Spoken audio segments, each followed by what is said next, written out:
se convirtió en el territorio más dinámico y próspero del menguado imperio ibérico, la posesión de donde salían muchas de las riquezas que tanto ayudaban a mantener a la corte madrileña y la economía peninsular. Pero la prosperidad económica y la privilegiada geografía cubanas han sido en ocasiones también las fuentes de sus mayores desgracias.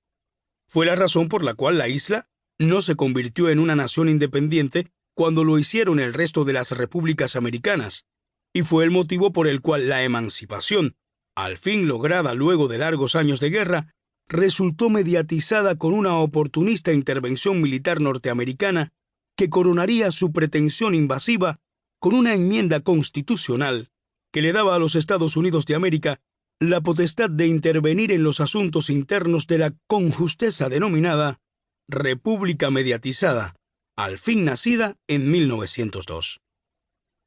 Pero la isla, tan mimada y al mismo tiempo vapuleada por la historia, tendría aún un destino que la proyectaría con más fuerza hacia su desproporción y singularidad. Una revolución que triunfa en enero de 1959 y pronto comienza a cambiarlo todo, que en 1961 declara su carácter socialista y que todavía hoy, 100 años después de la Revolución de Octubre y luego de un cuarto de siglo de que desapareciera la Unión Soviética y cualquier rastro de socialismo real en Europa del Este, sigue manteniendo su condición de estado de economía y política socialistas al estilo del proyecto utópico del siglo XX. En medio de todas esas tensiones y desproporciones, de peculiaridades y singularidades, se ha ido forjando un carácter o espíritu que se adorna con tales atributos, porque la pertenencia nacional cubana, el hecho de ser cubano, arrastra consigo altas dosis de esas desproporciones y peculiaridades. No por casualidad, sino en correspondencia con esta coyuntura, Cuba ha ido forjando mitos que, en muchos casos, responden a una realidad comprobable. Podemos recordar algunos. ¿Dónde se produce el mejor tabaco del mundo? ¿Cuántos rones son mejores que los producidos en las fábricas de Santiago de Cuba? ¿Acaso la música cubana no es reconocida, escuchada, bailada en todo el planeta? ¿No fue el cubano José Raúl Capablanca, el más genial de los campeones mundiales de ajedrez y uno de los pocos que no nació en Rusia? Alicia Alonso no es una figura mundial de la danza, quizás la más excelsa Giselle de todos los tiempos. No fue una noticia mundial el restablecimiento de relaciones entre Cuba y Estados Unidos y, poco después, la muerte de Fidel Castro. No le correspondió a Cuba, en 1961, ser el primer país de América Latina libre de analfabetismo, y en 1962, el epicentro de la crisis de los misiles, el instante en que más cerca estuvo el mundo de la guerra nuclear.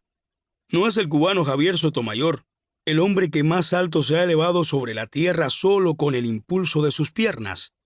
No es Varadero la playa más hermosa del Caribe.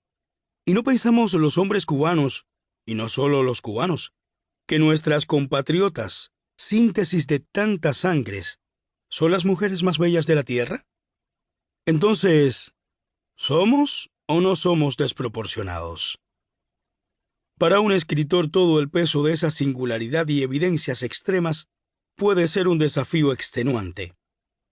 Asumir, entender e intentar expresar alguna esencia de la peculiaridad cubana implica un reto cultural y creativo que no podemos evadir y que solo se logra expresar cuando se le encuentra no la singularidad tan visible y limitada, sino la universalidad que la expande y la hace permanente.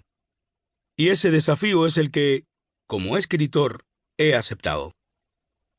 Por eso, cuando me preguntan por qué vivo y escribo en Cuba, tengo diversas respuestas posibles que ofrecer. Pero prefiero la más sencilla, porque soy cubano y tengo un alto sentido de lo que esa pertenencia significa. Quizás mi caso sea excesivamente ejemplar en cuanto a esa defensa de la permanencia, porque milito en la rara especie de individuo moderno que, a mis 60 años, aún vive en la misma casa donde nació, en un barrio de la periferia habanera, el mismo barrio de la periferia habanera donde nacieron mi padre, mi abuelo y mi bisabuelo. Fácil es colegir que siempre me he sentido mantillero, pero también soy un escritor habanero.